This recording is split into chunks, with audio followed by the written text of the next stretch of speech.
She took them in hoping to give them a second chance, but tonight a Central Kentucky woman says she needs help caring for 3 rescued horses. Investigators say they found the horses living in horrible conditions a few weeks ago on a Mercer County farm. The woman now caring for them says the expenses are too much. Monique Blair has the story. This is one of the stallions brought to Laura Sullivan's farm about 2 weeks ago, and when they were brought here, they were each severely emaciated, dehydrated, and covered in feces. It was gut-wrenching. It was absolutely gut-wrenching. It was like being kicked in the stomach. You just didn't know what you were looking at.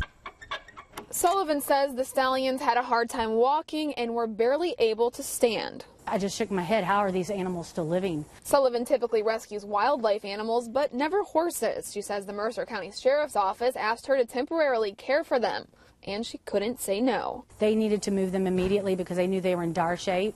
And they came to me for help, and there was no way I was turning them away. And now, although Sullivan says the horses are doing much better than they were 2 weeks ago, they still need quite a bit of care, something she just doesn't have the resources to do. So she is turning to fundraisers to help her with that. With the paperwork and this court system, it's easier access for us to get the help we need faster. If we need hay, we just go get it. If we need bedding, we just go get it. It helps us get what needs to be done.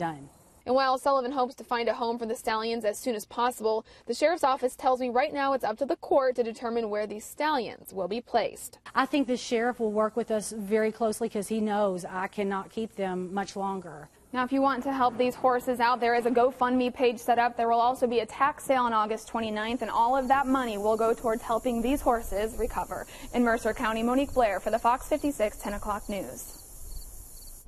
The sheriff's office didn't tell us the name of the person responsible for neglecting the horses, but they did say that person has been charged with animal cruelty.